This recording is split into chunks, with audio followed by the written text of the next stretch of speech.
سيدنا محمد كما صليت على إبراهيم وعلى آل إبراهيم في العالمين إنك حميد مجيد. قال الله تبارك وتعالى في كلامه المجيد: أعوذ بالله من الشيطان الرجيم بسم الله الرحمن الرحيم. وجعلوا لله مما ذرأ من الحرث والأنعام نصيبا فقالوا هذا لله بزعمهم وهذا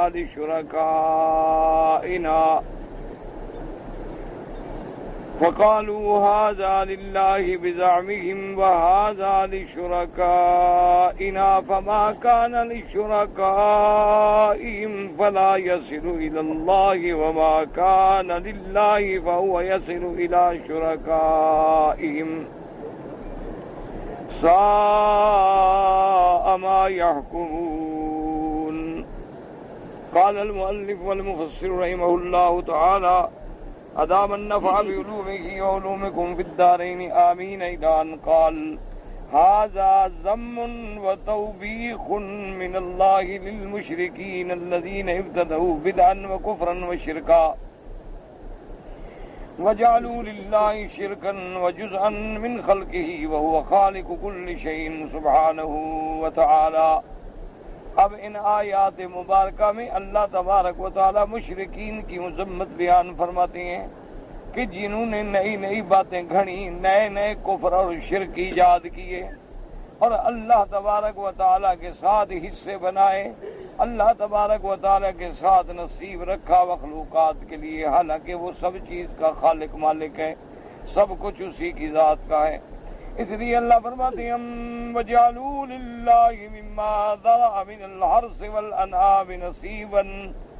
اللہ فرماتے ہیں کہ دیکھو ان مشرکین کا برا عقیدہ اور ان کے غلط خیالات کہ جو چیزیں اللہ نے پیدا کی ہیں، اللہ تبارک و تعالیٰ نے جن کو ایجاد فرمایا ہے، چاہے وہ کھیتی ہے، من الزرع والثمار، یا وہ پھل ہیں، والانعام یا مواشی ہیں، نصیباً جزماً جزءاً وقسماً، کہ ان لوگوں نے جو اللہ کی پیدا کردہ چیزیں ان میں اللہ کے سوا غیروں کے لیے حصے مقرر کر دیے، اپنے شریکوں کے حصے مقرر کر دیے، الہہ باطلہ کے حصے مقرر کر دیے۔ اس سے بڑا ظلم کیا ہے کہ مخلوق تو اللہ کی ہے لیکن اس کو حصہ کیا جائے کہ یہ تو اللہ کا ہے اور یہ ہمارے شریکوں کا ہے۔ فَقَالُوا هَذَا لِلَّهِ بِزَعْمِهِمْ وَهَذَا لِشُرَكَائِنَا، اور وہ اپنے عقیدے کے مطابق کہتے ہیں کہ اچھا یہ تو حصہ اللہ کے لیے ہے اور یہ ہمارے شرکاء کا ہے۔ فَمَا كَانَ لِشُرَكَائِهِمْ فَلَا يَصِلُ إِلَى اللَّهِ وَمَا كَانَ لِلَّهِ فَهُوَ يَصِلُ إِلَى شُرَكَائِهِمْ۔ اور ان کی بد عقیدگی دیکھیں کہ یہ کیا کرتے ہیں کہ جو اللہ کے لیے ہے وہ تو شرکاء کی طرف جا سکتا ہے، اور لیکن جو شرکاء کے لیے ہے وہ اللہ تعالیٰ کی طرف نہیں جا سکتا، یعنی جو اللہ کے لیے رکھا تھا اگر شرکاء کا کم ہو جائے تو ادھر سے اٹھا کے ادھر لگا دیتے، لیکن جو شرکاء کے لیے رکھا ہے وہ تو نہیں، وہ تو علیحدہ ہو ہی نہیں سکتا۔ یہی بے عین ہی اللہ معاف فرمائے آج کل بھی جاہلوں کے عقیدے ہیں۔ اس کو کہو کہ بھی اللہ کی قسم کھاؤ تو 10 قسمیں کھا جائے گا، کہو پیر کی قسم کھاؤ تو نہیں کھائے، کہے گا جی پیر کی کہانی بڑی لگتی ہے، اللہ تو پکڑے نہ اس کی مرضی ہے، لیکن پیر تو فوراً پکڑ لیتا ہے، وہ تو بالکل آدمی برباد ہو جاتا ہے۔ قال علي بن أبي طلحة والأوفي عن ابن عباس رضي الله تعالى عنه إنه قال في تفسير هذه الآية: إن أعداء الله كانوا إذا حرسوا حرسا أو كانت لهم ثمرة جعلوا لله منه جزءا وللوزن جزءا، فما كان من حرس أو ثمرة أو شيء من نصيب الأوثان حفظوه وعصوه، وإن سقط منه شيء فيما سمي للصمد ردوه إلى ما جعلوه للوسن، وإن سبقهم الماء الذي جعلوه للوسن فسقى شيئا جعلوه لله جعلوا ذلك للوسن، وإن سقط شيء من الحرث والثمرة الذي جعلوه لله فاختلط بالذي جعلوه للوسن قالوا هذا فقير فلم يردوه إلى ما جعلوه لله، وإن سبقهم الماء الذي جعلوه لله فسقى ما سمي للوسن تركوه للوسن، وكانوا يحرمون من أموالهم البحيرة والصائفة والوسيلة والحام فيجعلونه للأوثان، وَيَزْعُمُونَ أَنَّهُمْ يُحَرِّمُونَهُ قُرْبَةً لِلَّهِ۔ اب فرماتی ہیں حضرت علی ابن ابی طلحہ کے حضرت ابن عباس رضی اللہ تعالیٰ عنہ سے ان آیات مبارک کی تفسیر میں آپ نے فرمایا کہ یہ اللہ کے جتنے دشمن ہیں مشرک شرک کرنے والے، کانوا اذا حرسوا حرسا، جب یہ کوئی کھیتی کاشت کرتے ہیں یا کوئی پھل ہوتے ہیں تو یہ کیا کرتی ہیں کہ اتنا حصہ جو ہے یہ اللہ کے نام پر اور اتنا حصہ جو ہے یہ بتوں کے نام پر ہے۔ اور اسی طرح جو کچھ کھیتی نکلے یا پھل نکلے یا کوئی چیز ہو اس کے لیے بھی اوثان میں حصہ ہو، حفظوہ آسوہ، اس کو باقاعدہ حفاظت کرتے ہیں کہ یہ ہمارے بتوں کے لیے، اس کا تو بڑا خیال کرو، اس کو تو گن گن کے رکھتے ہیں نا کہ ایک دھیلا بھی ضائع نہ ہو۔ اور اس کے بعد جناب وہ وما فإن سقط منه شيء فيما سمي للصمد ردوا إلى ما جعلوه للوثن، اور اس کے بعد اگر کوئی چیز کم ہو جائے تو پھر وہ جو ہے پورا کرتے ہیں جو بتوں کے لیے۔ اچھا اگر مثلا یہ ایک کھیتی ہے، مثلا 1 کلا گندم ہے، اچھا بھی یہ ایک حصہ جو ہے یہ اللہ کے لیے، ایک حصہ جو ہے یہ بتوں کے لیے۔ اب جو پانی لگا رہے ہیں اگر اللہ والا حصہ کم ہو گیا تو کوئی حرج نہیں، اگر ادھر والا اتفاق سے کم ہو جائے تو پھر اللہ والے حصے سے ادھر تو پورا کر دو، لیکن بت والا حصہ جو ہے ادھر نہیں جا سکتا۔ یا کھیتی ہے، اچھا کبھی ایسا ہوتا کہ یہ پھل جو ہیں یہ بوٹے جو ہیں یہ اللہ کے لیے، یہ بوٹے جو ہیں یہ بت کے لیے۔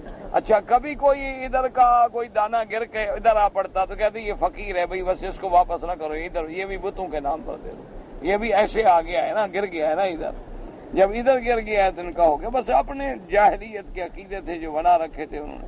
وَإِن سَبَقَهُمُ الْمَاءُ الَّذِي جَعَلُوهُ لِلْوَثَنِ، اگر وہ پانی وسقا شيئا جعلوه للہ، اگر اس سے پانی پلایا اس حصے کو جو انہوں نے اللہ کے لیے کیا تھا، جعلوه ذلك للوثن۔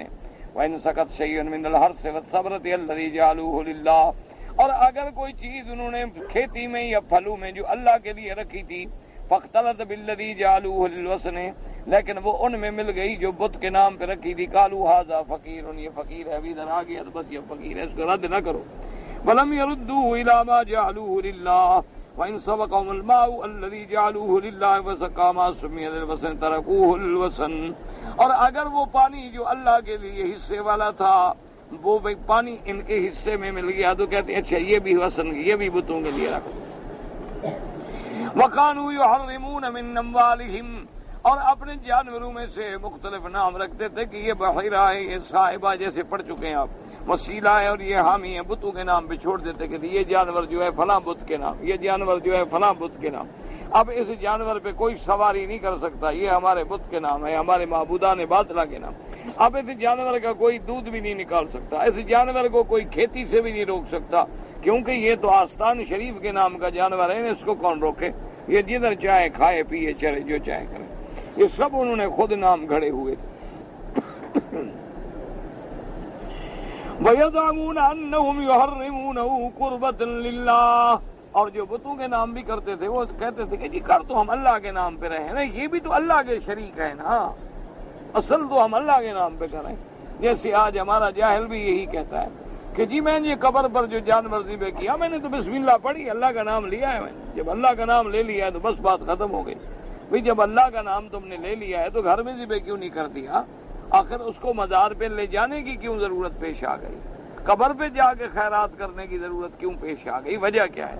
اگر تم نے خیرات کی تھی اللہ کے لیے اور ثواب دینا ہے میرے اللہ نے، تو جہاں مرضی آئے خیرات کر دو، پھر کسی جگہ خاص کرنے کا کیا مطلب ہے؟ اس جگہ پر جا کر چڑھاوے چڑھانے کا کیا مطلب ہے؟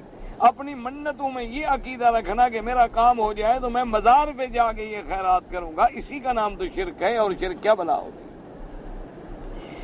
اس لیے اللہ پاک نے فرمایا وَجَعَلُوا لِلَّهِ مِمَّا ذَرَأَ مِنَ الْحَرْثِ وَالْأَنْعَامِ نَصِيبًا مِنَ الْآيَةِ وَهَكَذَا قَالَ مُجَاهِدٌ وَقَتَادَةُ وَالسُّدَيِّ وَغَيْرُ وَاحِدٍ وَقَالَ عبد الرحمن بن زيد بن أسلم في الآية كل شيء يجعلونه لله من ذبح يذبحونه لا يأكلونه أبدا حتى يذكروا ما هو اسماء الآلهة فما كان للآلهة لم يذكر اسم الله معه۔ اب مفسر رحمۃ اللہ علیہ فرماتے ہیں کہ اگر مشرکین کوئی جانور ذبح کرتے یا اور کوئی چیز ہوتی اور اس پر جب تک اپنے بتوں کا نام نہ لیتے اس وقت تک نہیں کھاتے تھے، کہتے تھے اللہ کا نام لیا لیکن اپنے بتوں کا بھی تو ساتھ نام لو نا۔ اور اگر کوئی چیز جس پہ بتوں کا نام لے لیتے تھے پھر اللہ کے نام لینے کی کوئی ضرورت نہیں، کیونکہ بھی ہم نے تو ان کا نام لے لیا، اب خدا کے نام لینے کی کیا ضرورت؟ وَقَرَأَ الْآيَةَ حَتَّى بَلَغَ السَّاءَ مَا يَحْكُمُونَ أي ساء ما يقسمون فإنهم اخطأوا أولا في القسم لأن الله تعالى هو رب كل شيء ومليكه وخالقه وله الملك وكل شيء له وفي تصرفه وتحت قدرته ومشيئته لا إله غيره ولا رب سواه. اللہ نے فرمایا دیکھو بے وقوف بدبخت کیسے تقسیم کر رہے ہیں. سب سے پہلے تو بھڑی تقسیم یہ ہے کہ ہر چیز کا مالک میرا اللہ ہے، ہر چیز کا خالق میرا اللہ ہے، اسی کے لیے ملک ہے، اسی کے لیے کائنات کی چیز ہے، اور اسی کے تصرف میں، اسی کی قدرت میں، اسی کی مشیت میں لا الہ غیرہ، اس کے سوا کوئی معبود نہیں، ولا رب سوا، اس کے سوا کوئی رب نہیں. تو جب ہر چیز کا خالق وہ ہے تو پھر حصے نکالنے کا کیا مطلب کہ یہ اللہ کا ہے اور یہ ہمارے شریکوں کا ہے. ثم لما قسموا فيما زعموا القسمة الفاسدة لم يحفظوها بل جاروا فيها كقوله جل وعلا. اور اللہ نے فرمایا کہ دیکھو پہلی بدبختی تو یہ ہے کہ خالق میں لیکن حصہ غیروں کا. اچھا دوسری بدبختی کیا ہے کہ میرے طرف نقصان ہو جائے تو کوئی بات نہیں لیکن بتوں کی طرف نقصان نہ ہو. یعنی کتنے بڑے بدبخت ہیں کہ اللہ کے حصے میں اگر نقصان ہوتا ہے وہ کہتے ہیں جی اللہ تو نہیں، اللہ کو تو پرواہ نہیں ہے. تو ان بتوں کو تو پرواہ ہے نا، تو جب یہ محتاج ہیں تو پھر خدا کیسے بن گئے؟ اگر ان کو ضرورت ہے تو ضرورت مند تو کبھی حاجت روا نہیں بن سکتا. اس لیے اللہ نے فرمایا وَيَجْعَلُونَ لِلَّهِ الْبَنَاتِ سُبْحَانَهُ وَلَهُم مَّا يَشْتَهُونَ. اللہ نے فرمایا کہ دیکھو یہ کیسے بدبخت ہیں، اللہ کے لیے تو لڑکیاں بناتے ہیں، اپنے لیے لڑکے پسند کرتے ہیں، اپنے لیے تو جی دعا کرو اللہ مجھے اولاد نرینہ عطا فرمائے، لیکن اللہ کے لیے ساری لڑکیاں بنا دی کہ جتنے فرشتے ہیں سب اللہ کی لڑکیاں. اسی طرح فرمایا وَجَعَلُوا لَهُ مِن عِبَادِهِ جُزْءًا إِنَّ الْإِنسَانَ لَكَفُورٌ مُبِينٌ. اللہ نے فرمایا کہ انہیں اللہ کے بندوں میں سے بھی اللہ کے مقابلے میں اس سے مقرر کیے، انسان بڑا ناشکرا ہے. اور فرمایا لَكُمُ الذَّكَرُ وَلَهُ الْأُنثَىٰ وَقَوْلُهُ تَبَارَكَ وَتَعَالَىٰ تِلْكَ إِذًا قِسْمَةٌ ضِیزَىٰ. اللہ نے فرمایا بدبختو تم اپنے لیے تو لڑکے پسند کرتے ہو، خدا کے لیے لڑکیاں کیسی بھونڈی تقسیم کر رہے ہو، کیسی بری تقسیم کر رہے ہو. وَقَوْلُهُ تَبَارَكَ وَتَعَالَىٰ وَكَذَٰلِكَ زَيَّنَ لِكَثِيرٍ مِّنَ الْمُشْرِكِينَ قَتْلَ أَوْلَادِهِمْ شُرَكَاؤُهُمْ لِيُرْدُوهُمْ وَلِيَلْبِسُوا عَلَيْهِمْ دِينَهُمْ وَلَوْ شَاءَ اللَّهُ مَا فَعَلُوهُ فَذَرْهُمْ وَمَا يَفْتَرُونَ. اللہ نے فرمایا کذالک زین لکثیر من المشرکین، اسی طرح مزین کر دیا بھی بہت سارے مشرکین قتل اولادہم شرکاہم، کہ ان کو اپنی اولادوں کا قتل کر دینا، ان کے شرکاء نے ان کو مزین کر دیا کہ اپنے لڑکیوں کو قتل کر دو. یہ مزین کیوں کیا؟ لیردوہم تاکہ ان کو ہلاک کریں، ولیلبسوا علیہم دینہم تاکہ ان کو دین کے اندر ملا جلا کر دیں، خلط ملط کر دیں. ولو شاء اللہ ما فعلوہ، اگر اللہ چاہتا تو ایسا نہ کر سکتے. فذرہم وما یفترون، میرا بدنی آپ ان کو چھوڑ دیں جو افطرا کرتے ہیں، ان کو کرنے دیں، یہ خود اپنے افطرا میں ہلاک ہوں گے. یقول تبارک و تعالی وکما زینت الشیاطین لہؤلاء ان یجعلوا للہ مما ذرا من الحرث والانعام نصیبا کذلک زینوا لهم قتل اولادہم خشیۃ الاملاق ووعد البنات خشیۃ العار. جیسے کہ شیاطین نے یعنی جنات نے، شیاطین نے ان لوگوں کے دماغوں میں ڈالا کہ جو کھیتی ہے، جو مویشی ہیں، جو جانور ہیں، ان میں اللہ کا بھی حصہ رکھو، بتوں کا بھی حصہ رکھو. اسی طرح انہوں نے ان کے دماغوں میں یہ بھی عقیدہ بنا دیا، مزین کر دیا کہ لڑکی ہے تو زندہ درگور کر دو، یہ تو آ رہے ہیں تمہارے لیے، اور لڑکی پیدا ہوگی تو کھانے کا بوجھ ہے نا، کمانے والی تھوڑی ہے. لڑکا ہوگا تو کمائے گا، جنگ کرے گا، ڈاکہ مارے گا، لڑکی کیا کر سکتی ہے؟ لہٰذا اس کو دفن کر دو. وقال مجاہد شرکاؤہم شیاطینہم یأمرونہم ان یعدوا اولادہم خشیۃ العیلۃ. اب مفسر رحمۃ اللہ علیہ فرماتے ہیں کہ شیاطین نے ان کے دماغوں میں یہ بات مزین کر دی تھی کہ تم اپنے بچوں کو قتل کر دو تاکہ ایسا نہ ہو کہ اولاد اگر تمہاری زیادہ ہوگی تو تم بھوکے مر جاؤ گے.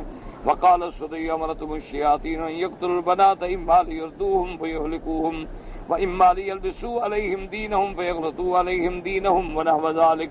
اور اسی طرح شیاطین نے ان کے دماغوں میں یہ عقیدے رکھے تھے کہ لڑکیوں کو قتل کرو تاکہ برباد ہلاک ہو جائیں، کہ بے گناہ جو قتل کریں گے تو خود بھی تو ہلاک و برباد ہوں گے نا۔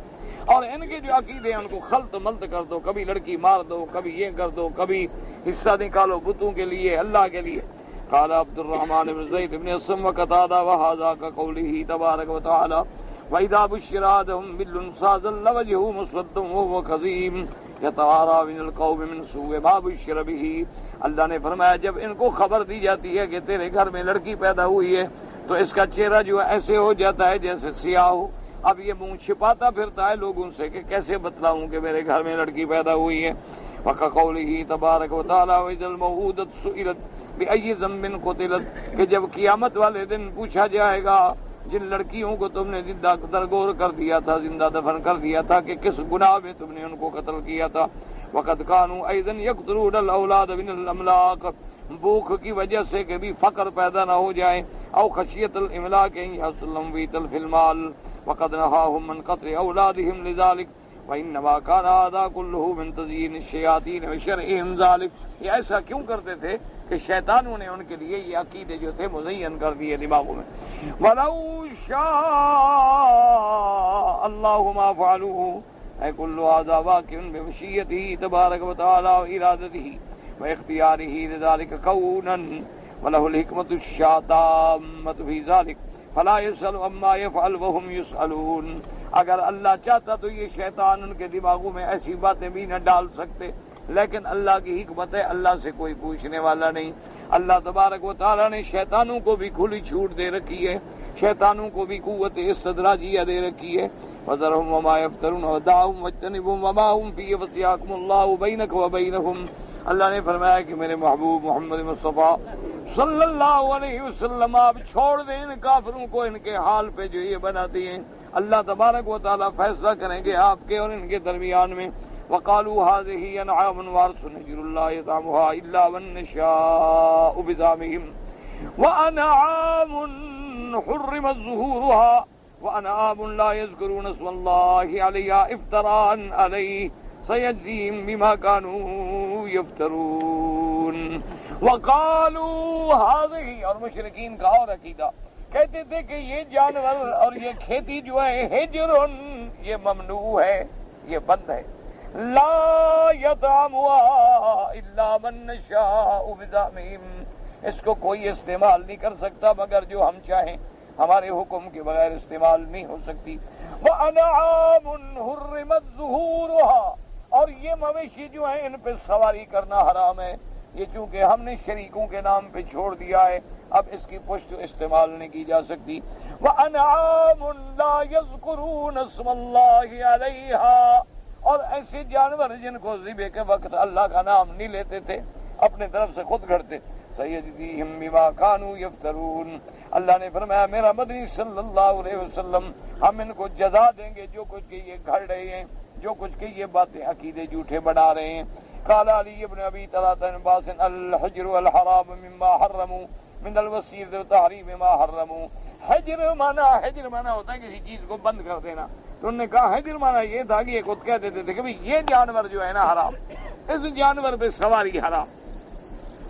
وقضا قال مجاہد والزاق والسدی وقتادہ وعبد الرحمن بن زید بن اسلم وغیرہما وقال قتادہ وقالوا هذه انعام وارث حجر، یعنی حرام ہے۔ كان عليهم من الشياطين في اموالهم وتغليظ وتشديد ولم يكن من الله تبارك وتعالى، یعنی انہوں نے خود شیاطین کے کہنے پہ یہ پابندیاں خود لگائی تھی، اللہ نے نہیں لگائی۔ وقال زید بن اسلم حجر انما اعتذروا لآلهتهم، کہ یہ ہم نے اپنے خداؤں کے لیے بند کر دیا ہے اور کوئی استعمال نہیں کر سکتا۔ وقال السدی لا يطعمها الا من نشاء بزعمهم يقولون حرام ان يطعم الا من شئنا وهذه الآیۃ الکریمۃ كقوله تبارک و تعالی، وہ یہ کہتے کہ یہ چیزیں حرام ہیں، ان کو کوئی نہیں کھا سکتا مگر ہم چاہیں اجازت دیں تو پھر ورنہ کوئی نہیں کھا سکتا۔ جیسے اللہ نے دوسری جگہ فرمایا قل ارأیتم ما انزل اللہ لکم من رزق فجعلتم منه حراما وحلالا قل اللہ اذن لکم مما علی اللہ تفترون۔ جیسے اللہ نے دوسری آیت میں فرمایا میرا مدنی صلی اللہ علیہ وسلم آپ ان کو کہیں کہ بتلائیں کہ جو کچھ اللہ نے تمہارے لیے اتارا ہے رزق، فجعلتم منه حراما وحلالا، اس میں تم خود حرام بناتے ہو، خود حلال، یہ حرام ہے یہ حلال ہے، یہ کس نے تمہیں کہا ہے؟ اللہ نے حکم دیا ہے، تم خود گھڑ رہے ہو۔ جیسے فرمایا ما جعل اللہ من بحیرۃ ولا صائبۃ ولا وسیلۃ ولا حام ولكن الذين كفروا يفترون على الله الكذب واكثرهم لا يعقلون۔ اللہ نے فرمایا کہ اللہ نے تو کوئی حکم نہیں دیا کہ یہ بحیرہ ہے یا صاحبہ ہے یا وسیلہ ہے یا حامی ہے، لیکن کافروں نے یہ خود جھوٹ گڑا ہوا ہے۔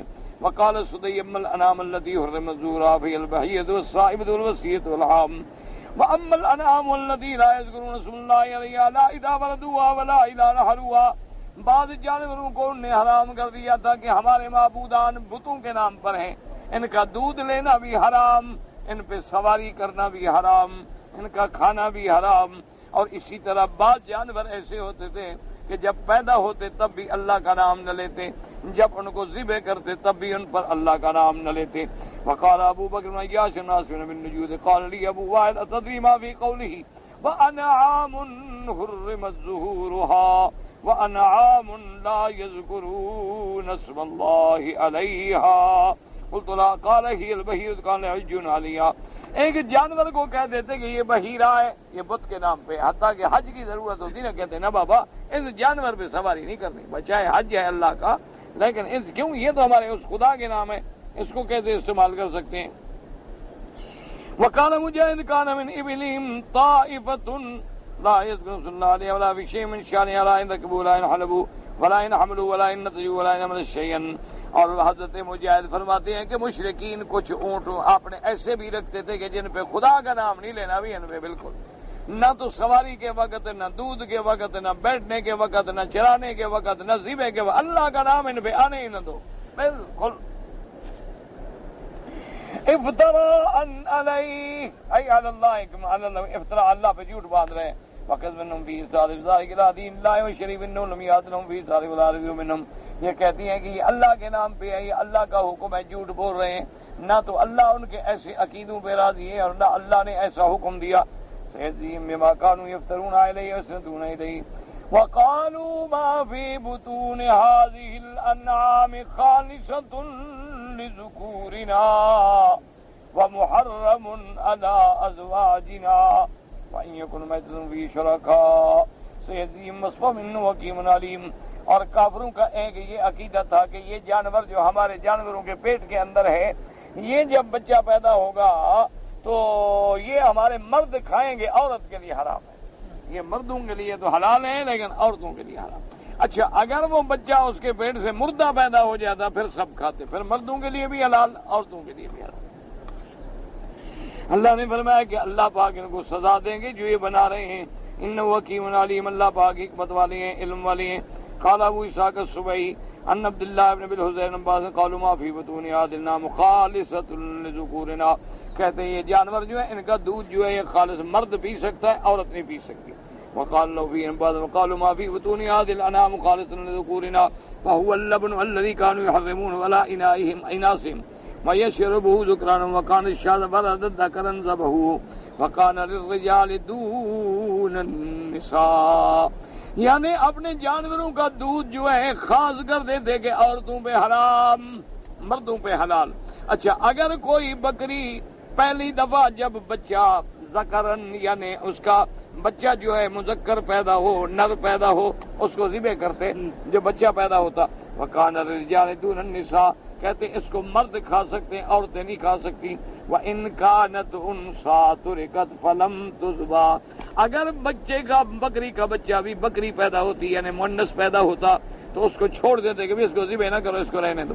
دیکھو کتنا برا عقیدہ ہے کہ مرد کے گھر میں لڑکی پیدا ہو تو قتل کر دو، لیکن اگر بکری کے الگ لڑکی پیدا ہو اس کو چھوڑ دو، اس کو کچھ نہیں کہنا۔ وَإِنْ كَانَتْ مَيْتَةً، اگر کوئی جانور بکری سے پیدا ہوتا بچہ مردہ بچہ تو کہتے ہاں سب کھاؤ، اب مرد بھی کھاؤ عورتیں بھی کھاؤ۔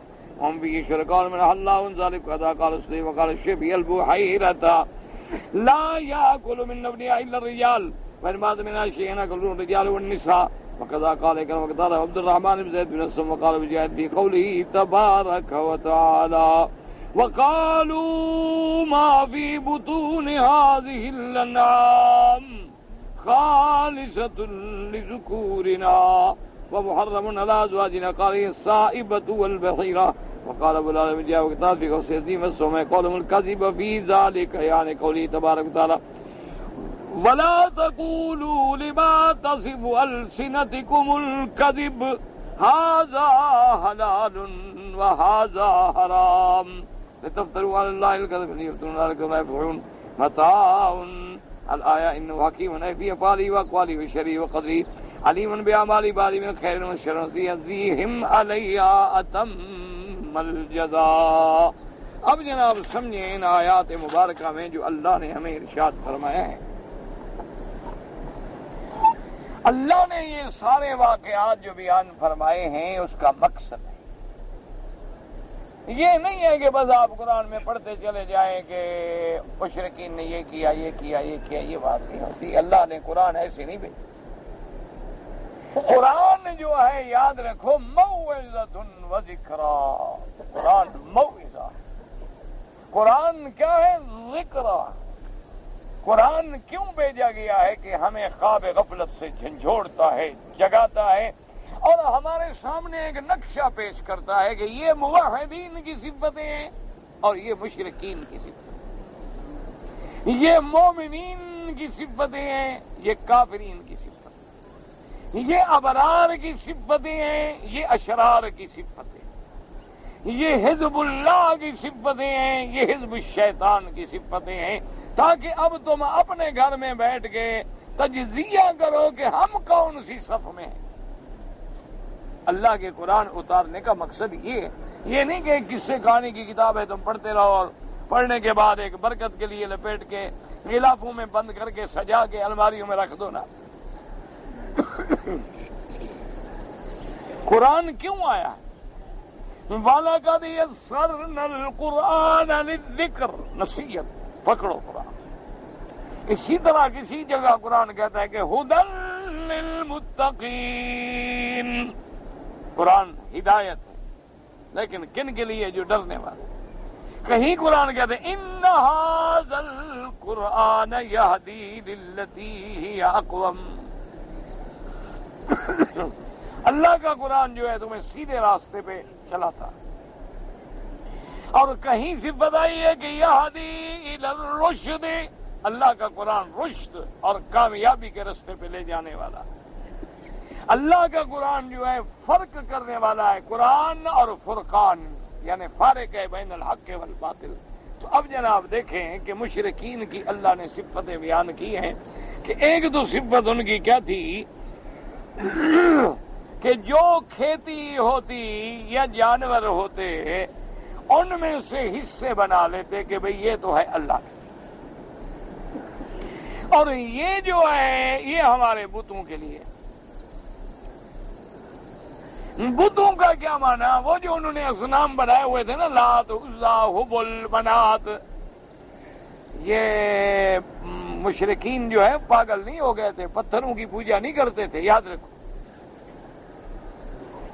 اگر مشرکین مکہ نے پتھروں کو پوجنا تھا تو مکے میں تو بڑے بڑے پہاڑ تھے. جبل ابی قبیس تھا، جبل نور تھا، جبل ثور تھا، جبل عمر تھا، جبل ہندی تھا. تو جا کر کسی پہاڑ کو پوجتے ہیں. یہ چھوٹے چھوٹے بت بنانے کی کیا ضرورت تھی؟ بات کو سمجھیں. آج بھی آپ نے ہندوؤں کے بت تو دیکھے ہوں گے نا. آپ کے ملک میں بھی ہندو رہے ہیں، اب بھی ہیں. اچھا خیر نہ دیکھا ہو تو اب تو مسلمان نے فلم میں ہر چیز دیکھی ہوئی ہے ماشاءاللہ. اب تو چونکہ ہر مسلمان ترقی کر گیا ہے، ہر گھر میں فلم بھی موجود ہے، وی سی آر بھی موجود ہے. اب تو پہلے تو شریف آدمی کو فلم میں جاتے ہوئے بھی کچھ حیا آتی تھی کہ لوگ دیکھ لیں گے. اب تو گھر میں موجود ہے، باہر جانے کی ضرورت ہی نہیں، ہر شریف آدمی بھی دیکھ لیتا ہے. جو بڑے بڑے ماشاءاللہ شریف بنے ہوئے لوگ ہیں وہ بھی جو خلوت میں روندہ کار دیگر میں کنن جب علیحدہ ہوتے ہیں تو سب وہ کام کرتے ہیں جو شیطان کرتے ہیں. الا من حفظہ اللہ، مگر وہ لوگ جن کو اللہ نے محفوظ رکھا ہے، نہ وہ ظاہر میں برائی کرتے ہیں نہ باطن میں برائی کرتے ہیں، وہ تو ہر وقت اللہ سے ڈرتے ہیں.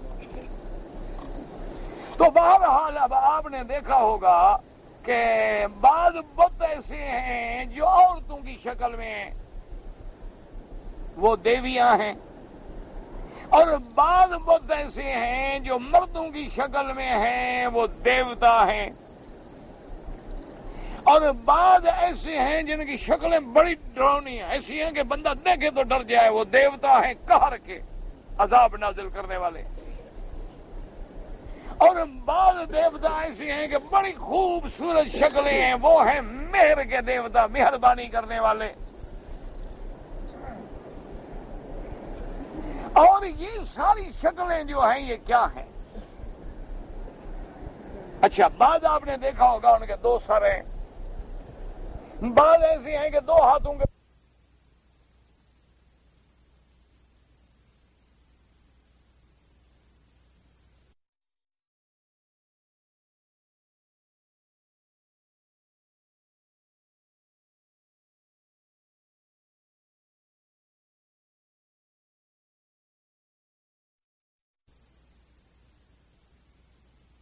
چار ٹانگیں ہیں،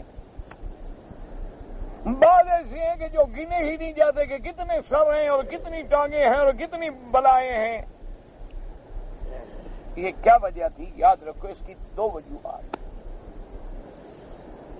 سب سے پہلے اللہ نے دنیا میں آباد کیا کس کو؟ جنوں کو۔ سب سے پہلی جو زمین میں آبادی ہے کون سی مخلوق آئی تھی؟ جن۔ اور شیطان جو ہے وہ بھی کون ہے؟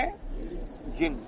سمجھ آ گئی نا بات؟ یاد رکھو، اسی لیے آج بھی ہندو یہ کہتا ہے کہ ہمارے جو وید ہیں یہ کئی ہزار سال پرانے ہیں۔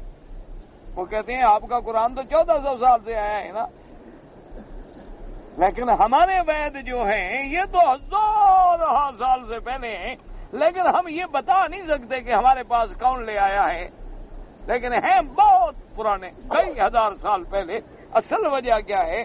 یہ وہ جن تھے جو آدم علیہ السلام سے پہلے آباد ہوئے، انہوں نے زمین میں خون ریزی کی، فساد کیا، اللہ نے فرشتے بھیجے، فرشتوں نے آ کے ان سے جنگ کی، ان کو مار مار کے فنا کر دیا، اور اس کے بعد پھر جن جو تھے بھاگ گئے، پہاڑوں کی چوٹیوں میں، جزیروں میں، غاروں میں چھپ گئے، جو بچ گئے تھے یعنی وہ چھپ گئے، باقی سب کو مار ڈالا گیا۔ اچھا، ان جنوں میں بھی تو سارے بدماش تو سارے قاتل ڈاکو تو نہیں تھے، کوئی شریف بھی تو تھے نا۔ اب جب آدم علیہ السلام آ گئے تو اب جنوں کی حکومت جو تھی وہ ختم ہو گئی، جنوں کی سلطنت ختم ہو گئی۔ اللہ نے شرف کس کو دیا؟ آدم علیہ السلام کو۔ اللہ نے فرشتوں کو حکم دیا آدم کو سجدہ کرو۔ اسی لیے ابلیس لعین جو تھا اس کے دل میں بغض آ گیا، حسد آ گیا کہ بھی ہماری برادری جو ہے وہ بے عزت ہو گئی، اب آدم کو شان مل رہی ہے، اس نے کہا میں سجدہ نہیں کرتا۔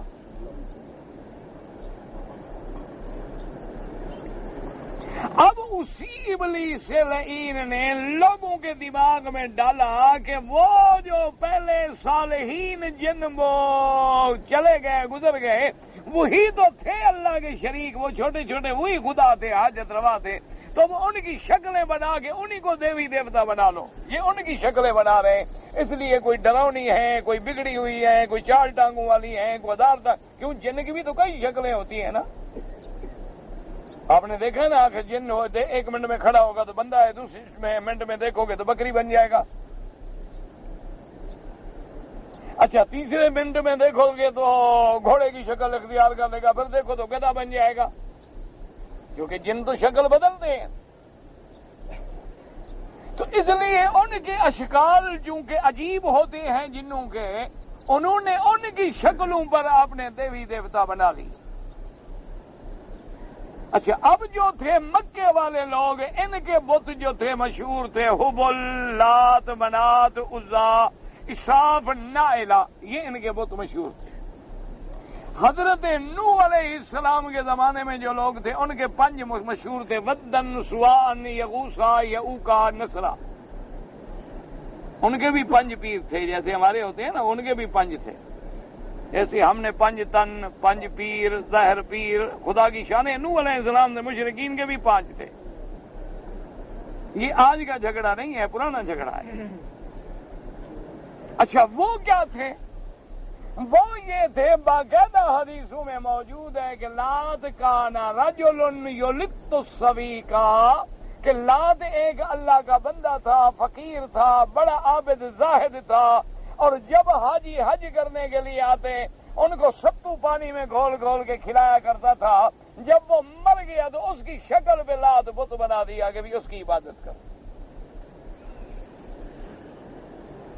اسی لیے میرے محبوب نے، سرکار دو جہاں نے، صلی اللہ علیہ وسلم نے حضرت خالد ابن الولید کو مکہ فتح کرنے کے بعد بھیجا، فرمایا کہ خالد فوراً اپنے ساتھ جوانوں کا ایک دستہ لے کے جاؤ، مکے اور طائف کے درمیان میں ایک بہت بڑا مندر ہے عزا بت کا، وہاں جا کے عزا کو ختم کرو۔ حضرت خالد بن الولید اپنے ساتھ صحابہ کو لے کے دوڑے گئے، وہاں گئے تو کہتے ہیں کہ بہت بڑے کھجوروں کے درخت تھے اور بہت بڑا ایک مندر بنا ہوا تھا، اور اس میں ان کا وہ عزا کا بت بھی تھا، جہاں جا کے وہ عبادت کرتے تھے۔ حضرت خالد نے حکم دیا کہ توڑ دو، مندر بھی توڑ دو، درختوں کو بھی کاٹ دو، سب تباہ کر دو۔ اڑا دیا، واپس آ گئے۔ واپس جب آئے تو حضور نے فرمایا ماذا صنعت یا خالد، خالد میں نے جو تمہیں بھیجا تھا تم نے کیا کیا؟ اس نے کہا حضور آپ کے حکم پہ میں پہنچا ہوں، وہاں مندر تھا، ایسے درخت تھے، ایسے دیوی دیوتا بنے ہوئے تھے، ایسے بت بنے ہوئے تھے، میں نے سب کو توڑ پھوڑ کے بالکل چٹیل میدان کر دیا ہے۔ آپ نے فرمایا ما صنعت شیئا، آپ نے فرمایا خالد تم نے کچھ نہیں کیا، تم نے عزا کو تو مارا نہیں، پھر جاؤ۔ اب اللہ کے نبی کا حکم ہے، حضرت خالد کیا کر سکتے؟ حضرت خالد فرماتے ہیں کہ میں پھر دوڑا۔ اب فرماتے ہیں کہ جب میں وہاں آیا تو میں نے دیکھا کہ ایک بہت بڑی بدصورت عورت ہے، بڑے بڑے بال ہیں اور بالوں میں مٹی پڑی ہوئی ہے، اور ایسی خطرناک اس کی شکل ہے کہ آدمی دیکھے تو اس کی جان نکل جائے، اور وہاں وہ مٹی سر میں ڈالے ہوئے واہ ویلا کر رہی ہے کہ یا عزا یا عزا یا عزا، پکار رہی ہے کہ تیرے دشمن آ گئے ہیں، تیرے دشمن آ گئے ہیں، تیرا مندر انہوں نے برباد کر دیا ہے، ان کو تو پکڑ لے عذاب میں۔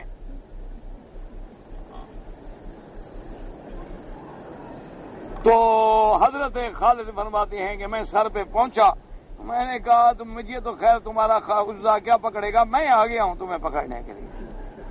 تو حضرت خالد فرماتے ہیں کہ میں نے تلوار کے ساتھ مارا اور ٹکڑے ٹکڑے کا۔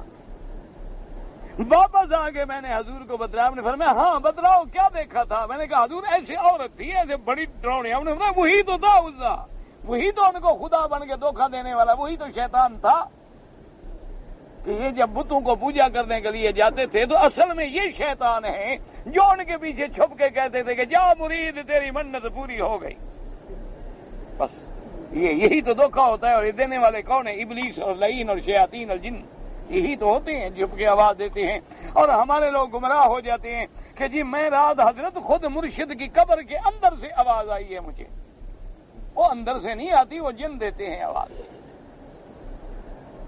تو اصل کیا ہے یاد رکھو کہ ان لوگوں نے بھی یہی کیا تھا جو ہم کر رہے ہیں، انہوں نے بھی اللہ والوں کے بت بنا کے پوجا، کسی نے فرشتوں کے بت بنا کے پوجا، کسی نے جنوں کے بت بنا کے پوجا، اور ہم مسلمانوں نے بھی اپنے پیر مرشد کی تصویریں لگائیں گھروں میں، اپنے مزاروں میں، ان پہ پھول چڑھائے، ان کے مزارات بنائے، وہاں ہم نے بھی سجدے کیے اور آستان پہ لنگر قائم کیے، غیر اللہ کی نظریں چڑھائیں، غیر اللہ کی نیازوں کی دیگیں پکائیں، اور غیر اللہ کے نام پہ جو لنگر چلتا ہے اس سے کھانا باعث برکت سمجھا جاتا ہے کہ یہ حضرت داتا کے لنگر کا کھانا ہے۔ اور مجھے نہیں سمجھ آتی کہ شرک کس بلا کا نام ہے۔ اس لیے اب قرآن کہتا ہے کہ دیکھو مشرکین کی عادت کیا تھی، اور تم سوچو کہیں تم تو ایسا نہیں کر رہے ہو، کہ وہ کیا کرتے تھے کہ اپنی ہر کھیتی میں، ہر جانور میں ایک اللہ کا حصہ اور ایک اپنے شرکاء کا حصہ آج بھی مسلمان جا کے دیکھ لیں دیہاتوں میں، اللہ تبارک و تعالیٰ معاف کرے، کیا ہے جی یہ بکرا؟ نہیں جی اے بکرا میرے پیر کے نام کا ہے جی، اس کو ہاتھ نہ لگائیں جناب۔ اور بھائی ہم نے خیرات کیا، انہوں نے کہا جی اور پکڑ لیں، 2 لے لیں، 4 لے لیں، یہ میرے مرشد کے نام کا ہے، یہ رہنے دیں۔ ایمان سے کہیں آپ اللہ کے گھر میں کھڑے ہیں، اگر آپ نے خیرات کرنی ہو، بچہ بیمار ہو، کہتے ہیں جی خیرات کرو، اچھا جی ٹھیک، اچھی بات، لیکن کہتے ہیں جی بکرا لے آؤ، پہلے اس کا ہاتھ لگواؤ، ہاتھ نہ، ایمان سے کہو بچے کا ہاتھ لگواتے ہیں جانوروں کو کہ نہیں؟ کیوں لگواتے ہو؟ یعنی اللہ میاں کو پتہ لگ جائے کہ اسی کی خیرات کر رہے ہیں، ہاتھ لگانے سے پہلے خدا کو پتہ نہیں تھا نا؟ تم جو کہتے ہاتھ لگا، اچھا دیکھو جی وہ بہت بیمار ہے جی، بکرا ہسپتال والے اندر نہیں آنے دیتے، ہاتھ کیسے لگانے کا؟ چھری لے جاؤ نا، چھری کو ہاتھ لگا دیں۔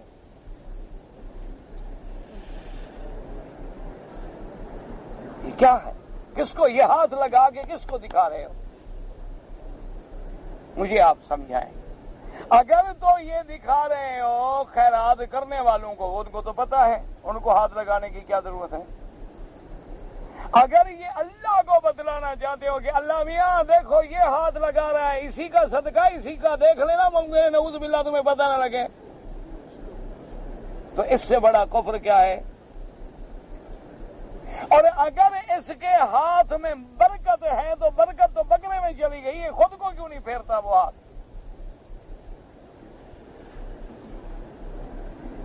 یہ کیا عقیدہ ہے آخر؟ مجھے آپ سمجھائیں۔ کیا آج بھی ہمارے مسلمان جب کھیتیاں، جب گندم پک جاتی ہے، فصل تیار ہو جاتی ہے، جب ڈھیری تقسیم کرنے کا وقت آتا ہے، کہتے ہیں بابا اتنا جو ہے نا یہ تو نکال لو نا مرشد کے نام، گیلا رکھ دو، باقی تقسیم کرو۔ اپنے باغوں میں باقاعدہ درختوں پہ نام لگائے ہوئے ہیں کہ یہ آم کے 4 بوٹے جو ہے نا جی، ان کو بیٹا ان کو مت چھیڑنا، یہ مرشد کے نام کے ہیں، ان کا تو وہیں جائے گا۔ تو مشرکین بھی تو یہی کرتے تھے جو تم کر رہے ہو، اسی لیے اللہ کہتا ہے ذرا دیکھ لو کہ تمہاری عادتیں ان سے تو نہیں ملتی۔ اچھا، دوسری مشرکوں میں کیا بری عادت تھی؟ وہ یہ تھی کہ اپنی اولادوں کو قتل کر دیتے تھے۔ اب قتل کرنے کی اللہ نے 2 وجہ بیان کی ہیں۔ ایک تو قتل کر دیتے تھے خشیت املاق، کیا مانا کہ بھئی اولاد زیادہ ہو جائے گی، آمدنی کے وسائل کم ہیں، اور نتیجہ یہ نکلے گا کہ ہم سب بھوکے مریں گے جب آبادی کثرت ہو جائے گی، زیادہ ہو جائے گی، اور گندم ہو رہی ہے 1000 آدمی کی، اب آدمی ہو گئے 2000، تو ہم کیسے پوری کریں گے؟ لہذا بابا ٹھیک ہے بچہ پیدا ہو مار دو۔ اس لیے قرآن کہتے ہیں وَلَا تَقْتُلُوا أَوْلَادَكُمْ خَشْيَةَ إِمْلَاقٍ نَحْنُ نَرْزُقُهُمْ وَإِيَّاكُمْ۔ اللہ نے فرمایا ظالموں کسی کو بھوک کے ڈر سے قتل نہ کرو، ان کو بھی ہم رزق دیتے ہیں، تمہیں بھی ہم رزق دیتے ہیں۔ تو کیوں قتل کرتے تھے؟ بھوک کے خطرے سے۔ اور دوسری وجہ ہے کہ کیوں قتل کرتے تھے کہ جب کوئی بچی پیدا ہوتی تو کہتے کہ جناب ایک تو بچی کل کو جنگ نہیں کر سکتی، ڈاکہ نہیں ڈال سکتی، خاندان کی مدد نہیں کر سکتی، دوسرا بچی جوان ہونے کے بعد ہم دوسرے آدمی کو دیتے ہیں شادی کے لیے، یہ ہماری بڑی توہین ہے کہ میری بیٹی ہو اور کسی غیر مرد کے نیچے ہو۔ کہتے آ رہے ہیں جی قتل۔ اب آپ مجھے بتلائیں، یہ کافروں کی مشرکوں کی رسم تھی، آج مسلمان منصوبہ بندی پہ عمل کر کے بچوں کو قتل کر رہے ہیں یا نہیں کر رہے؟ کیوں ہے منصوبہ بندی؟ اور جی بچے 2 ہی اچھے، حادثہ ہو جائے دونوں مر جائیں تو ساری زندگی ملعون روتے رہیں۔ اور کیوں کہتی ہیں جی آبادی بہت بڑھ رہی ہے اور فصل کم ہو رہے ہیں، غربت ہو جائے گی، قحط ہو جائے گی، لوگ بھوکے مر جائیں گے۔ ایمان سے کہو وہی مشرکوں والا عقیدہ آج مسلمانوں میں موجود ہے یا نہیں ہے؟ ٹھیک، اچھا دوسری بات ہے کہ وہ اور سمجھ کے مار دیتے تھے۔ آج بھی لوگ کاروکاری آج بھی آپ چلے جائیں، سندھ میں چلے جائیں، بلوچستان میں چلے جائیں، جتنے بڑے بڑے قبائل ہیں بلوچوں کے، یہ جتنی بلوچوں کی بڑی بڑی شاخیں ہیں نا جی، ہیں مثلا جتوئی ہیں، لغاری ہیں، مزاری ہیں، مشوری ہیں، کھوسے ہیں، رند ہیں، اپنا بگٹی ہیں، مری ہیں، مینگل، سب جتنے بڑے بڑے قبائل ہیں، کیونکہ ہماری تو برادری ہے نا، ان میں کیا ہے جی کہ عورت پہ الزام لگ گیا اور کاری ہو گئی، قتل کرو۔ اور کمال یہ ہے کہ جس عورت پہ الزام لگ جائے اس کو اس کا اپنا بھائی یا باپ قتل کر کے فخر کرتا ہے کہ دیکھو جی میں نے کیسے لڑکی کو مار دیا، اور ساری برادری کہتی اے مرد ہے نا، مرد ہے نا، بغیرت نہیں ہے تمہاری طرح، مرد ہے۔ انا للہ و انا الیہ۔ اچھا غیرت یہ ہے، اور دوسری بغیرتی کیا ہے کہ کارے کاری جو ہیں، یا اگر کوئی الزام لگ گیا لیکن ثابت نہیں ہوا تو اپنی وہ عورت جو ہے سردار کو دے آتے ہیں۔ ہر بلوچ سردار کے گھر میں آپ چلیں، میں آپ کو دکھانے کے لیے تیار ہوں، 50 100 لڑکیاں ہوں گی گھر میں۔ یہ کیا ہے؟ یہ سب کاریاں ہیں۔ کیوں جی؟ وہ قوم دے گئی ہے جی، اب سردار کے دروازے پہ نوکری کرے، سردار جس کو پکڑ کے دے دے حلال۔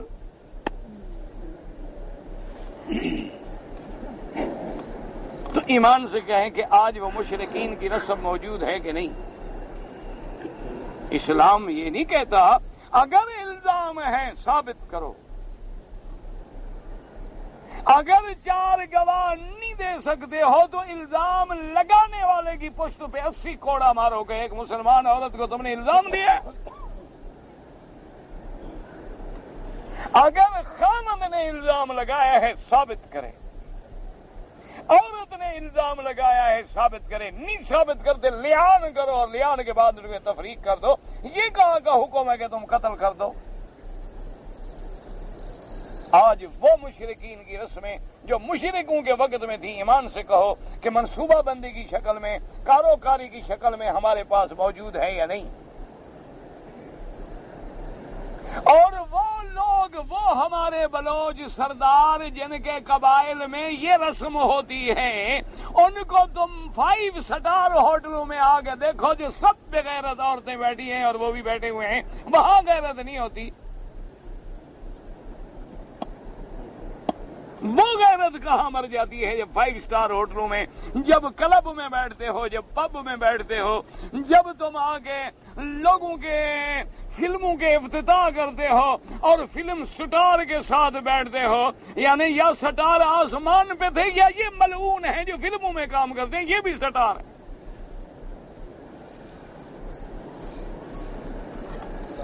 اس سے بڑی کوئی لعنت ہے دنیا میں؟ اب دیکھیں جو مشرکین میں رسم تھی وہ تمہارے اندر ہے یا نہیں ہے؟ اس لیے قرآن نقشہ کھینچتا ہے کہ واقعہ پڑھو کہ مشرکوں میں یہ مرض تھی، دیکھو تمہارے اندر تو نہیں۔ اچھا اب انہوں نے ایک اور رسم بنا دی تھی، کہتے تھے بھی بات سنو، اس جانور کے اندر جو بچہ ہے، اگر یہ بچہ پیدا ہو مردہ تو سب کے لیے، مرد اور سب کے لیے حلال، اگر پیدا ہو زندہ اور ہو بھی نر تو یہ ہمارے مردوں پہ حلال، عورتوں پہ حرام۔ بھئی اللہ کے بندے، اگر وہ حرام ہے تو سب کے لیے حرام ہے، اگر حلال ہے تو سب کے لیے حلال ہے۔ اچھا اور کیا کہتے کہ یہ جانور جو ہے حرمت ظہورھا، خبردار اس پہ سواری نہیں کرنی، یہ میرے مرشد کے نام کا جانور ہے، اس پہ سواری نہیں کرتے۔ آج بھی ایمانداری کی بات ہے، آپ اپنے دیہات میں جا کے دیکھ لیں کہ گھوڑیاں رکھی ہوئی ہیں، اونٹ رکھے ہوئے ہیں، اونٹنیاں رکھی ہوئی ہیں، بڑی بڑی قیمتی، 10 میل جاہل پیدل چلے گا، اس پہ بیٹھے گا نہیں، کیوں؟ وہ صحیح ہے تو میرے مرشد کے نام کی ہے نا۔ 10 میل بدبخت خود پیدل جائے گا، اس کو ہاتھ میں پکڑا ہوا ہے، ساتھ بھاگ رہا ہے، کھلا رہا ہے، نہلا رہا ہے، دھلا رہا ہے، چلا رہا ہے، سکھا رہا ہے، لیکن مرشد کے نام کا ہے۔ اور اگر مرشد کے نام کے کتے کتے ہیں تو وہ کتے سینے سے لگائے ہوئے ہیں جی میں سائیں کا کتا ہے سائیں نہ یہ مشرکوں سے کم ہے. اس لیے قرآن نقشہ کھینچتا ہے کہ تم مشرکوں کے اعمال دیکھو پھر اپنے اعمال دیکھو کہ کہیں تمہارے اعمال ان سے ملتے جلتے تو نہیں. اگر ملتے جلتے ہیں تو اس کا مطلب ہے کہ تم بھی مشرک. اس لیے قرآن پاک نے اس کے بعد فرمایا اچھا پھر کیا کہتے ہیں کہ بعض جانور ایسے ہیں کہتے ہیں بابا دیکھو بات سنو ان جانوروں پر خدا کا نام نہیں لینا بالکل نہیں لینا نہیں لینا. کیوں؟ اور جی خدا کا نام بھاری ہوتا ہے بھاری. اللہ کا نام جو ہے نا کئی اب مسلمان کئی آتے ہیں اور جی مجھے کہتے ہیں تمہارا نام بھاری ہے ذرا نام بدل دو. میں نے کہا تمہارا نام لوہے کا ہے کیا؟ کہتے نہیں جی ویسے مجھے بزرگوں نے کہا ہے کہ تمہارا نام بھاری ہے. میں نے کہا کیا نام ہے؟ کہتا ہے جی نام تو میرا ماشاءاللہ عبد الرحمان ہے لیکن وہ کہتے ہیں بھاری ہے. میں نے کہا رام چندر رکھ لو وہ ہلکا ہے. اللہ کا نام تو بھاری ہے نا تو کسی کتے کا نام کافر کا نام رکھو پھر وہ ہولا ہوگا آسان ہوگا. کیا ہے؟ اور شرک کس کو کہتے ہیں؟ اچھا وہ تو جانوروں کو کرتے تھے نا بتوں کے نام. ایمان سے کہو تمہارے اندر جو لوگ پیدا ہوتے ہیں ان کا نام پیر بخش ہوتا ہے؟ ہاں جی فقیر بخش حسین بخش نبی بخش کلندر بخش غوث بخش. تو تم کس کے نام پر یہ جانور چھوڑ رہے ہو؟ نہ ایمان سے کہو یہ کس نے بخشا ہے؟ نہ اللہ نے. پیر بخش کا معنی اللہ بخش ہوتا ہے. پیریں دتا پیر بخش فقیر بخش حسین بخش حسن بخش غوث بخش یہ ہے نام کے نہیں ہے نہ. انہوں نے کیسے بخش دیے؟ ان کے پاس کوئی سٹاک ہے بچوں کا کیا؟ مستودع کھولا ہوا ہے انہوں نے نہ. بچہ کے دینے والا کون ہے؟ اللہ. تو یہ پیر بخش کیسے ہو گیا؟ نہ ویسے تو ہر آدمی کہتے تھے او جی بچے خدا دیتا ہے. اللہ فرماتا ہے بچے میں دیتا ہوں نام پیر کا ہے. کیا مطلب؟ او جی اصل میں میرا پیر بچہ ہوتا نہیں تھا ہم مرشد کے پاس گئے تھے اس نے اللہ میاں سے لڑ کے دے دیا ہے. ہاں اچھا جو پیر خدا سے لڑتا ہو وہ بھی مسلمان ہوتا ہے نہ. جو بندہ خدا سے لڑے اور خدا سے تکڑا ہو جائے خدا نہ دینا چاہے اور وہ لے کے دے دے تو جو کمزور ہو جائے وہ بھی خدا ہوتا ہے. کیا عقیدہ ہے یار؟ وہ کہتے ہیں جی میں جو مرشد کے پاس گیا نا میں نے کہا حضرت میری اولاد نہیں ہوتی تو مرشد نے ایسے غور کیا اور نے کہا تمہاری اولاد تو لوح محفوظ میں نہیں لکھی ہوئی تو میں کیا کروں؟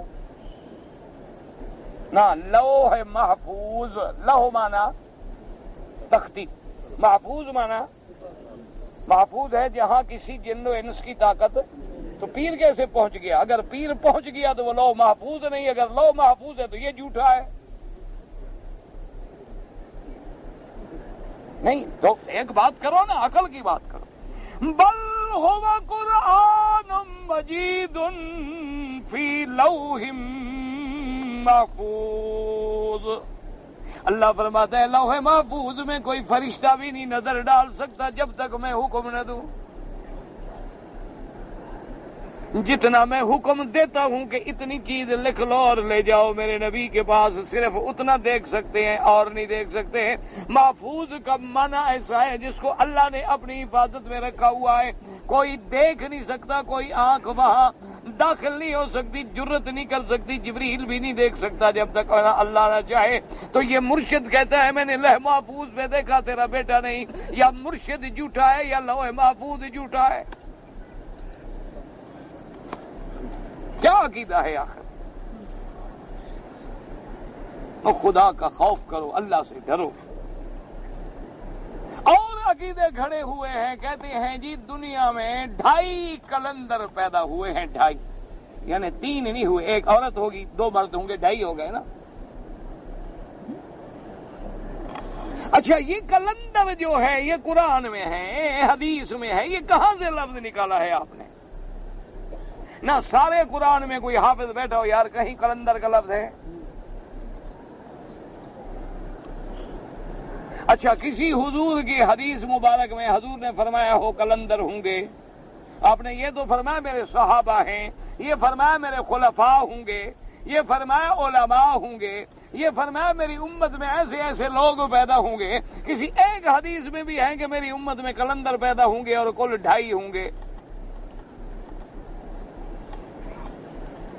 یہ کہاں کے عقیدے ہیں؟ مجھے خدا کے لیے سمجھاؤ۔ اللہ تبارک و تعالی سے بس دعا کرو اللہ ہمارے حال پہ رحم کر دے، ورنہ ہم بالکل شرک سے بھی نیچے گزر گئے ہیں۔ جو آدمی رمضان کے دن میں روزہ خطرہ ہو گیا،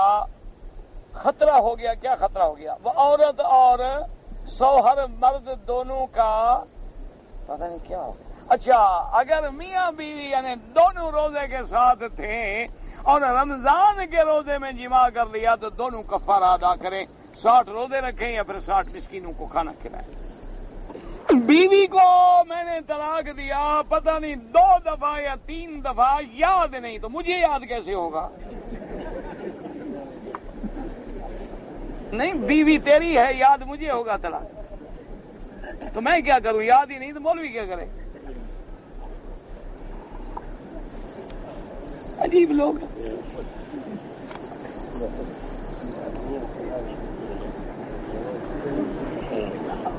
میں جناب 20 سال سے یہاں رہتا ہوں، شادی بھی میں نے کی ہے، 6-7 بچے ہیں، لیکن میرے مالی حالات اچھے نہیں ہیں۔ میں چاہتا ہوں کہ بچوں کو اپنے ملک میں چھوڑ دوں اور یہاں اکیلا رہوں، تو یاد رکھو یہ مالی حالات کا اچھا ہونا نہ ہونا بچوں کے ساتھ کوئی تعلق نہیں رکھتا۔ اللہ تبارک و تعالیٰ دینا چاہے تو بچوں کے ساتھ بھی برکت دے دے گا، اور اللہ نہ دینا چاہے تو تم اکیلے رہ کر بھی کچھ نہیں کر سکتے۔ اور پتہ نہیں جو کچھ تمہیں اب بھی تھوڑا بہت مل رہا ہے ان بچوں کی وجہ سے مل رہا ہو، جب ان کو دور کرو تو یہی بھی بند ہو جائے، پھر کیا کرو گے؟ اپنی اولاد کو دور نہ کرو ورنہ اولادیں برباد ہو جاتی ہیں، تباہ ہو جاتی ہیں، بچیاں تباہ ہو جاتی ہیں، بیویاں جب دور ہوتی ہیں تو ان کی عزت و عصمت خطرے میں ہوتی ہے۔ اللہ پاک سے دعا کرو، اللہ پاک قادر ہے، سارے گھر میں سورت واقعہ پڑھاؤ، روزانہ رات کو بچے بچیاں سب ایک دفعہ سورت واقعہ پڑھا کریں، اور تم استغفر اللہ استغفر اللہ استغفر اللہ کثرت کے ساتھ، وضو ہو نہ ہو، چلتے پھرتے اڑتے بیٹھتے پڑھا کرو، دیکھو انشاءاللہ اللہ پاک کیسے رزق کے دروازے کھولتے ہیں۔ تو مولوی صاحب نے مجھے کہا ہے کہ ایک مرتبہ صلی اللہ علیہ وسلم پڑھ لو تو 80 سال کی عبادت کا ثواب ملتا ہے، یعنی ایک دفعہ پڑھ لو اور 80 سال کی نمازیں ختم۔ یہ مولوی صاحب نے خود گھڑا ہے، نہ کوئی حدیث ہے نہ قرآن ہے۔ ابو جہل جو تھا وہ حضور کے رشتہ دار تھا، ہاں جی رشتہ دار تھا، کیوں آپ نے کوئی رشتہ داری کرنی ہے اس سے کیا؟ دیکھو عمر ابن ہشام ابن المغیرہ کا رشتہ دار تھا، اس میں کوئی شبہ ہے؟ ہنڈی کا جو کام ہے اگر مسلمان ملک کو نقصان ہوتا ہے تو ہنڈی کا کام نہ کریں، حرام۔ کسی مسلمان ملک کو نقصان پہنچانا حرام۔ بھائی ہے، بڑا بھائی ہے، چھوٹا بھائی غیر شدہ ہے، شادی شدہ ہے، تو ایک دن بڑا بھائی آیا تو اس کی بیوی اور چھوٹا بھائی ایک کمرے میں موجود تھے، اور اب وہ قسم کھاتے ہیں کہ ہم نے کچھ نہیں کیا۔ بہرحال جب تم نے یا تو آنکھوں سے دیکھا ہو یا گواہ ہو، بلا وجہ اپنے گھر کو برباد نہ کرو۔ اور اسی لیے حضور نے فرمایا ہے کہ دیور جو ہے وہ موت ہے۔ بیوی تیری ہے، تیرے چھوٹے بھی بھائی کی بیوی تو نہیں ہے، اس کو کیوں گھر میں آنے دیتے ہو؟ اصل بغیرت تو تم ہو۔ جب تم اپنے بھائی کو گھر میں لے آتے ہو اور وہ ہے بھی تم سے چھوٹا تو وہ زیادہ جوان ہے نا، عورت کو تو پھر جوان کی ضرورت ہے، تمہاری ضرورت تو نہیں ہے۔ اور پھر ہے بھی بیوی، بھائی کوئی روکنے والا بھی نہیں، ٹوکنے والا بھی نہیں، محلے والا بھی نہیں روک سکتا جی، اور جی ہوتا بھائی ہے اس کا۔ سب سے زیادہ خطرہ جو ہے آدمی کو اپنے بھائی سے ہوتا ہے عزت کا۔ ایسے لوگوں کو گھر میں نہ آنے دیا کریں، حرام ہے شریعت۔ کرتے بھی دیکھ لیا، 5 منٹ کمرے میں بند بھی دیکھے، اللہ معاف کرے، باقی پتہ نہیں کیا ہوا۔ اللہم رب هذه الدعوة التامة والصلاة والصلاة والصلاة والصلاة والصلاة والصلاة والصلاة والصلاة والصلاة والصلاة والصلاة والصلاة والصلاة